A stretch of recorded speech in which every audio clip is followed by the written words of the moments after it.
যেই দেহের মধ্যে কোরআন নাই, যেই মেমোরিতে কোরআন নাই, যেই স্মৃতির মধ্যে কোরআন নাই, এই দেহের দাম নাই, মূল্য নাই, এটার কোনো দাম নাই। এটা খালি বাড়ি, বিরান বাড়ি, সারা বাড়ি।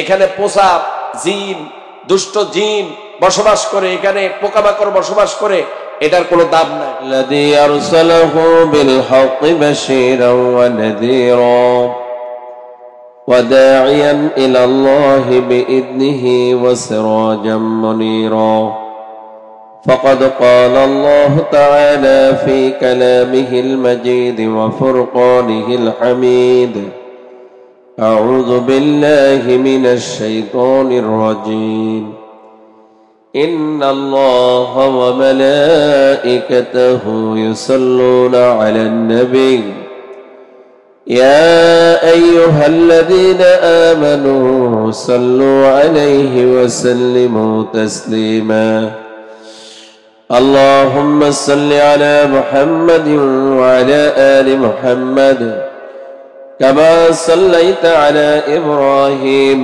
وعلى آل إبراهيم إنك حميد مجيد اللهم بارك على محمد وعلى آل محمد كما باركت على إبراهيم وعلى آل إبراهيم إنك حميد مجيد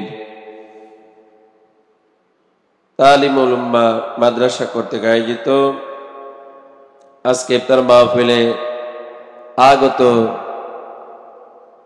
ওলামায়ে কেরাম, সম্মানিত পরিচালক, আমার সামনে উপবিষ্ট, বামে উপবিষ্ট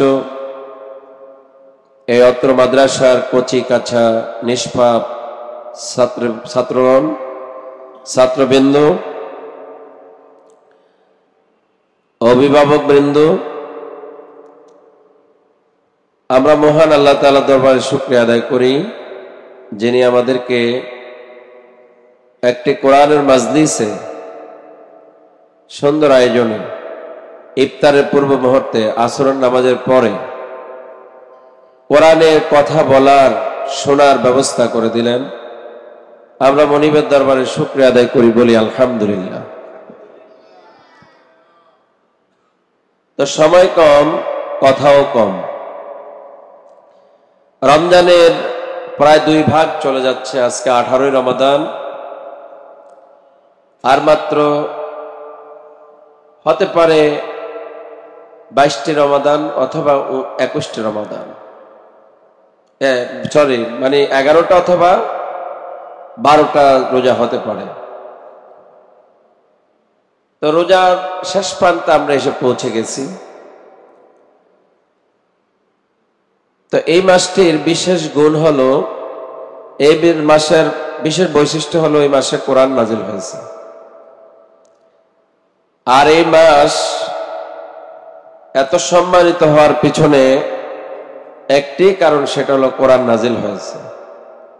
কোরআন নাজিলের কারণ আল্লাহ তাআলা এই মাসকে এত সম্মানিত করেছেন, এত মর্যাদা দিয়েছেন। আপনারা জানেন, এবং এই ছাত্ররাও জানতে হবে, তোমরা যেহেতু আলেম হচ্ছ, তোমাদেরকে জানতে হবে, আল্লাহ তাআলা এই পৃথিবীতে মানুষকে সত্য এবং সঠিক পথ দেখাবার জন্য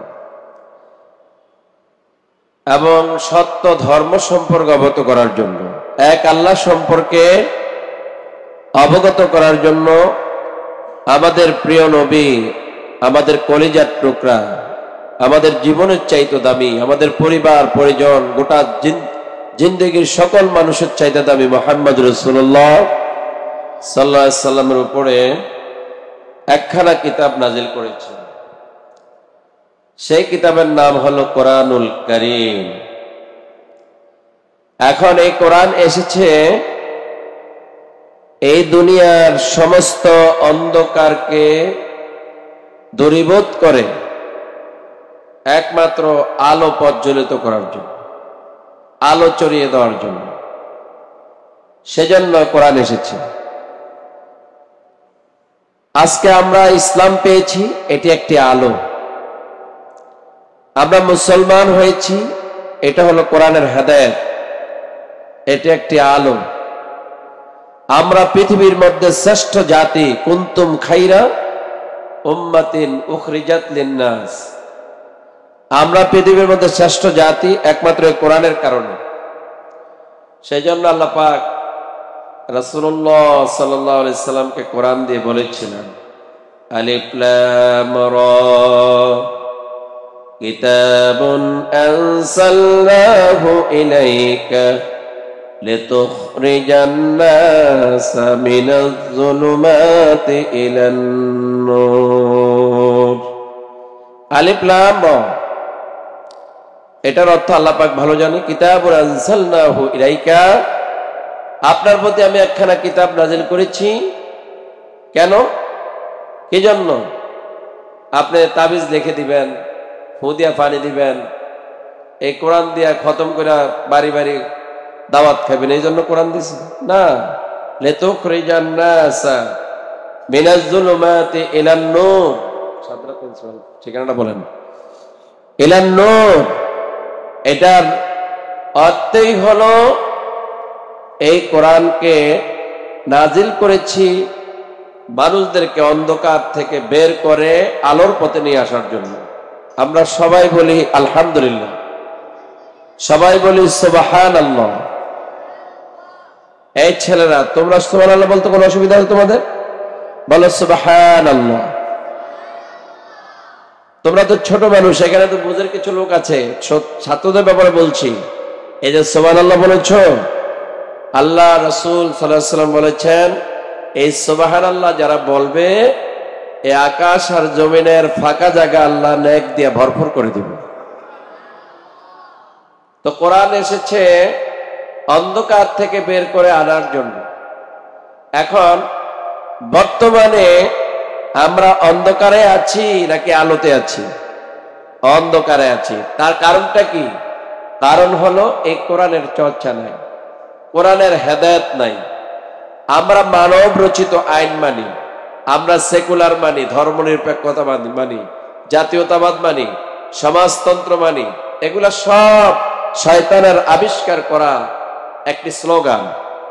আমাদের সকলের জন্য একটি স্লোগান, সেটা হলো ইসলাম। সেটার নাম কি? আর এই ইসলামের মধ্যে পূর্ণাঙ্গ রূপে প্রবেশ করার নাম হলো আলো। আর ইসলাম থেকে দূরে থাকার নাম হলো অন্ধকার। কথা কি বুঝে আসছে? আমাদের নবী মুহাম্মদ রাসূলুল্লাহ সাল্লাল্লাহু আলাইহি সাল্লাম, তোমরা ছোট মানুষ, তোমরা জানো, তোমাদের জানা দরকার, লেখাপড়া করতে এসেছো, জানা দরকার। আমাদের নবী মুহাম্মদ সাল্লাল্লাহু আলাইহি ওয়াসাল্লাম একটি অন্ধকার সমাজে এসে কোরআন দিয়ে আলো জ্বেলে দিয়েছেন। বলবো না সুবহানাল্লাহ?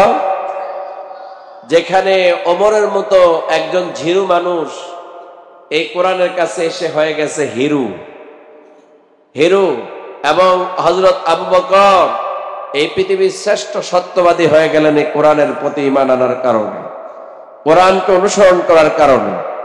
তাহলে এই কোরআন দিয়ে একটি আলোকিত সমাজ গঠিত হয়েছে মুহাম্মদ সাল্লাল্লাহু আলাইহি ওয়াসাল্লামের সময়। এই জন্য সেটাকে বলা হয় সোনালী যুগ, যেখানে খুন ছিল না, চুরি ছিল না, ডাকাতি ছিল না, সন্ত্রাস ছিল না, ধর্ষণ ছিল না, প্রতারণা ছিল না, মিথ্যা ছিল না, কেউ কারো আমানত খেয়ানত করতো না। হ্যাঁ, সবাই সবার আমানতদারি হয়ে গেছে, এমন একটা সমাজ। এই জন্য আল্লাহ রাসূল বলেছেন, খায়রুল কুরুনি কারনি, আমার যুগ হলো উত্তম যুগ, কারণ আমার যুগ হলো কোরআনের যুগ। সুবহানাল্লাহ বলবো না? রাসূলুল্লাহ সাল্লাল্লাহু আলাইহি ওয়াসাল্লামের যুগ কি? কোরআনের যুগ। وَنَزَّلْنَا عَلَيْكَ الْكِتَابَ تِبْيَانًا لِكُلِّ شَيْءٍ وَهُدًى وَرَحْمَةً وَبُشْرَى لِلْمُسْلِمِينَ। আল্লাহ বলে, আমি কোরআন নাজিল করেছি আপনার প্রতি, এমন কোন বিষয় বাকি রাখি না যা এই কোরআনের মধ্যে নাই, সব আছে। রাজনীতি আছে, সমাজনীতি আছে, অর্থনীতি আছে, ভূগোল নীতি আছে, ইতিহাস নীতি আছে, এই পৃথিবী চালাতে হবে কিভাবে, সব নীতি এখানে আছে। এই মানে এমন কোন নীতি নাই যেটা কোরআনের মধ্যে নাই। এই জন্য এটাকে বলা হয় কমপ্লিট কোড অফ লাইফ, পূর্ণাঙ্গ একটি জীবন ব্যবস্থা, পূর্ণাঙ্গ জীবন ব্যবস্থা। সেজন্য এই কোরআন নাজিলের মাস। কোরআন আসছে কেন? শাহরু রমাদান আল্লাযী উনজিলা ফীহিল কুরআনু হুদাল লিন-নাস ওয়া বায়্যিনাতিম মিনাল হুদা ওয়াল ফুরকান। এই কোরআন রমজান মাসে এসেছে মানুষের হেদায়েতের জন্য, এবং ফারক মানে হলো ফরকান মানে হলো সত্য মিথ্যার মধ্যে পার্থক্য করার জন্য। এই সত্য এবং মিথ্যা কোনটা এটা চিনে দেবে কোরআন। এই জন্য কোরআন আমাদেরকে শিখতে হবে। এই যে তোমরা হাফেজ হচ্ছ, আলহামদুলিল্লাহ, তোমরা যে কোরআন খতম করেছো কয়েক পারা, সহজ না কঠিন বলো তো? সুবহানাল্লাহ বলো। তোমরা কি এভাবে ইংলিশ বাংলা মুখস্থ করতে পারবে? পারবা না, মুখস্থ রাখতে পারবা না। কারণ এই কোরআন হলো ওহির কিতাব, এটা আল্লাহর বাণী। এই জন্য আল্লাহ পাকের এই কিতাব যারা পড়ে, আল্লাহ তাদের সিনার মধ্যে কোরআন ধারণ করে দেয়। হ্যাঁ, এই জন্য কোরআনকে সহজ করা হয়েছে। ওয়ালাকাদ ইয়াসসারনাল কুরআনা লিয-যিকরি ফাহাল মিন মুদ্দাক্কির। আল্লাহ বলেন, আমি এই কোরআনকে মানুষের জন্য সহজ করে দিয়েছি, উপদেশ গ্রহণ করার জন্য সহজ করে দিয়েছি। আচ্ছা, উপদেশ কাকে বলে? উপদেশ হলো কোরআনে যা আছে এটা আল্লাহর উপদেশ। কার উপদেশ? আচ্ছা, আমরা যে নামাজ পড়ি এটা কার আদেশ বলো? কার আদেশ? এরপর আমরা যে রোজা রাখছি এটা কার আদেশ? হজ করে, যাকাত দেয়, হ্যাঁ, মানুষের সাথে ভালো ব্যবহার, প্রতিবেশীর খোঁজ খবর নেওয়া, এতিমদেরকে খাওয়ানো, এগুলা কার নির্দেশ? তো আল্লাহ পাক এই সমন্বয় করে পৃথিবীর মধ্যে যত আদেশ নিষেধ আছে এগুলা নাজিল করে আল্লাহ পাক বলছেন, হাল মিন মুদ্দাক্কির, কে আছো এই কোরআন থেকে উপদেশ গ্রহণ করবে? আসো, এই কোরআন থেকে উপদেশ গ্রহণ করে নিয়ে যাও। কোরআনে সব আছে। আমাদের দেশে দেখবেন এই মানুষ মারা গেলে কোরআন খতম হয়, কিন্তু দুনিয়াতে থাকাকালীন এই কোরআন মানে না। দুনিয়াতে জীবিত থাকাকালীন কোরআন মানে না, মৃত্যুবরণ করার পরে কি কোরআন খতম হয়। আচ্ছা, আপনারা বলেন তো দেখি, এখানে জ্ঞানবান লোকেরা আছেন, এই দুনিয়ায় বেঁচে থাকার কালীন কোরআনের একটা কথা মানে নাই, কিন্তু মৃত্যুর পরে 100 হুজুর এনে কোরআন খতম করালো, কোনো লাভ আছে? বলেন, কোনো লাভ আছে? তো আমাদের দেশে হুজুররা কেন কোরআন খতম করে? এদেরও জিজ্ঞাসা করা দরকার যে যে সারা জীবন কোরআন মানলো না, তার এখানে কোরআন কেন পড়তে আসলো? এটা জিজ্ঞাসা করা দরকার। এই জন্য কোরআনকে সকল সেক্টরে, সকল জায়গায় ফিট করতে হবে। কোরআন আয়না, এই কোরআন জাতিকে পথ দেখায়। কোরআন মানুষের হেদায়েতের কিতাব, সংবিধান, কনস্টিটিউশন। অতএব এই কোরআন দিয়ে সমাজ, রাষ্ট্র, পরিবার পরিচালনা করব ইনশাআল্লাহ। বলেন ইনশাআল্লাহ। আচ্ছা, রাষ্ট্রীয়ভাবে যদি কোরআন প্রতিষ্ঠিত হয়, লাভ না ক্ষতি? আর এই কাজটা কার? মুসলমান না হিন্দুর? তো মুসলমানরা কি আল্লাহর এই কোরআনকে রাষ্ট্রীয়ভাবে প্রতিষ্ঠা করার আন্দোলন করে? করে না, বরং কি করে? সেকুলার প্রতিষ্ঠার আন্দোলন করে, ধর্মনিরপেক্ষ মতবাদ কায়েমের আন্দোলন করে, জাতীয়তাবাদ প্রতিষ্ঠার আন্দোলন করে, এবং আপনার সমাজতন্ত্র প্রতিষ্ঠার আন্দোলন করে। আল্লাহর কোরআন প্রতিষ্ঠার আন্দোলন কেউ করে না। এই যে ছেলেরা এখানে কোরআন পড়ছে, এটাও কোরআন প্রতিষ্ঠার আন্দোলনের একটা অংশ। বলি আলহামদুলিল্লাহ। কথা কি বুঝে আসছে? তাহলে হাল মিন মুদ্দাক্কির, এই কোরআন এসেছে উপদেশ গ্রহণ করার জন্য। আছনি কেউ উপদেশ গ্রহণ করে নিয়ে যাও। তাহলে এই উপদেশ গ্রহণ করা প্রত্যেকটি মুসলমানের জন্য ফরজে আইন, মানতেই হবে। যারা আল্লাহর এই কোরআনের নির্দেশের বাইরে চলবে, তারা মুসলমান দাবি করার কোনো অধিকার নাই। এই জন্য বন্ধুগণ, আপনাদের সন্তানদেরকে মাদ্রাসা দিয়েছেন, আপনারা কোরআন শিখুন। এই পৃথিবীতে যারা যাদের দেহের মধ্যে কোরআন নাই, মেমোরিতে কোরআন নাই, স্মৃতির মধ্যে কোরআন নাই, আসলেও আল্লাহর কাছে এদের কোনো দাম নাই। এটা কি আমার কথা না মুহাম্মদ সাল্লাল্লাহু আলাইহি ওয়াসাল্লামের কথা?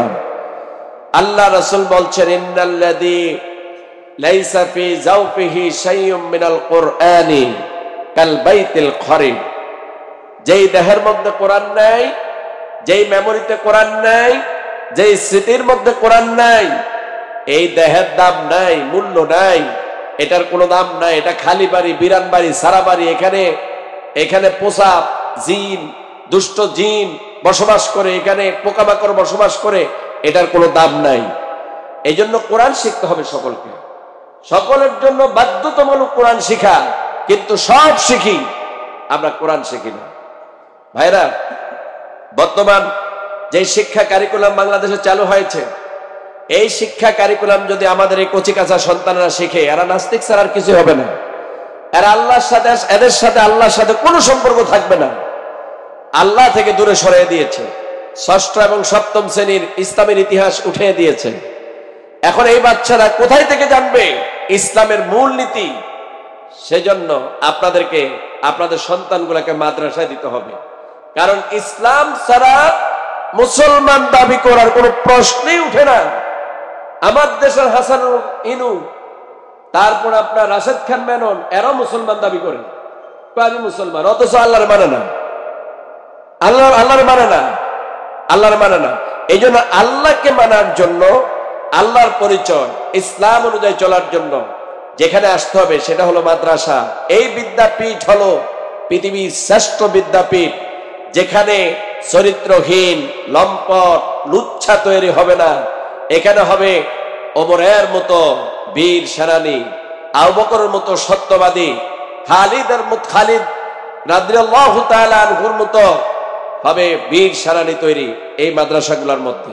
এই জন্য আপনাদের সন্তানগুলা, আপনারা যারা সন্তান দিয়েছেন, আপনার চতুর্দিকে প্রচার করবেন মাদ্রাসা যেন ছাত্র দেয়। কারণ বর্তমান শিক্ষা কার্যক্রম, কারিকুলাম দিয়ে আপনাদের সন্তানরা মানুষ হবে না, এরা নাস্তিক হবে।